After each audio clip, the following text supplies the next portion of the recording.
भारत ने हाल ही में जम्मू कश्मीर के पहलगाम में हुए भीषण आतंकी हमले के जवाब में ऑपरेशन सिंदूर चलाया था, जिसमें देश ने आतंकवाद के खिलाफ सख्त सैन्य कार्रवाई की।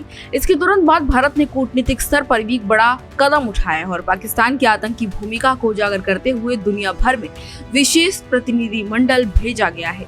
इसी क्रम में कांग्रेस के वरिष्ठ नेता शशि थरूर को भी भेजा गया था और उनके साथ एक डेलीगेशन अमेरिका भेजा गया था। ये डेलीगेशन 3 जून को वॉशिंगटन डीसी पहुंचा। इसके साथ ही विदेश नीति के विशेषज्ञों, थिंक टैंक संस्थानों और मीडिया के साथ ही साथ प्रवासी भारतीयों से भी इस डेलीगेशन ने मुलाकात की। इस दौरान भारत की ओर से पाकिस्तान के खिलाफ ठोस सबूत पेश किए गए, जिसमें बताया गया कि कैसे पाकिस्तान अब भी आतंकवाद को संरक्षण दे रहा है और उसका इस्तेमाल भारत की स्थिरता को कमजोर करने के लिए इस्तेमाल कर रहा है। शशि थरूर ने अमेरिकी उपराष्ट्रपति जेडी वेंस से भी व्हाइट हाउस में 25 मिनट मुलाकात की। इस बातचीत को शशि थरूर ने उत्कृष्ट और उपयोगी बताया, जिसमें भारत की चिंताओं पर गंभीरता से बातचीत हुई। उन्होंने कहा कि जेडी वेंस ने उनकी बातों को गंभीरता से सुना। इसके अलावा उन्होंने अमेरिका के उपराष्ट्रपति से भी मुलाकात की और आतंकवाद के खिलाफ वैश्विक सहयोग की आवश्यकता पर उन्होंने बल दिया। इसके साथ ही अपनी वापसी से ठीक पहले शशि थरूर ने सोशल साइट एक्स पर एक ऐसा ट्वीट किया जिसको देखकर अब हर ओर चर्चाएं हो रही हैं। शशि थरूर ने लिखा, 100 बार जन्म लेंगे तो 100 बार करेंगे जी भर के अपने वतन से प्यार करेंगे। जो हमसे बन पड़ा ए वतन हमने किया। अब पूरी दुनिया जान चुकी है कि हम अहिंसा के पुजारी हैं, लेकिन तब तक जब तक कोई हमें चुनौती नहीं देता। जय हिंद। तो शशि थरूर की इस पोस्ट को हर ओर अब लोग देख रहे हैं और चर्चा का विषय बनी हुई है। जिस तरीके से शशि थरूर ने डेलीगेशन के साथ मिलकर अपने देश के बारे में लोगों को बताया। हालांकि इस डेलीगेशन का जो मुख्य उद्देश्य था वो यही था कि वैश्विक समुदाय को पाकिस्तान के पीछे छुपे हुए आतंकी एजेंडे के बारे में जानकारी हो सके।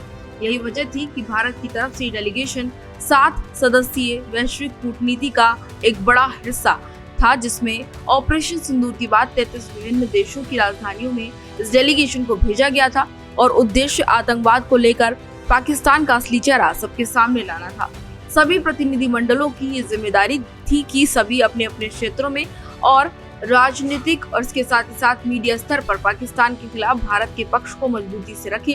हालांकि कांग्रेस नेता शशि थरूर के द्वारा निभाई गई जिम्मेदारी को काफी अहम माना जा रहा है। उनकी जिम्मेदारी की खूब चर्चा हो रही है, क्योंकि उन्होंने अंतर्राष्ट्रीय मंच पर न केवल भारत की बात रखी, बल्कि इसे एक संवेदनशील, जिम्मेदार और शांति प्रिय राष्ट्र के रूप में भी पेश किया है।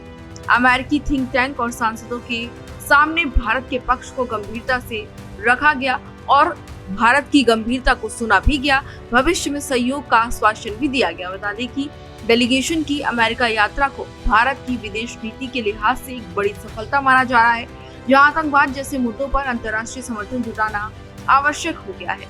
पाकिस्तान की दोहरी नीति और आतंक के प्रति नरमी को उजागर करना इस मिशन की सबसे बड़ी उपलब्धि बनी।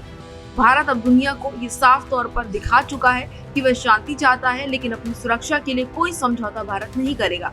शशि थरूर की इस कूटनीतिक पहल ने भारत की साख को और मजबूत किया है और पाकिस्तान के आतंकी चेहरे को एक बार फिर अंतर्राष्ट्रीय समुदाय के सामने उजागर किया है और उजागर करने के बाद उनका देश प्रेम एक सोशल पोस्ट के जरिए, सोशल मीडिया पोस्ट के जरिए झलका है।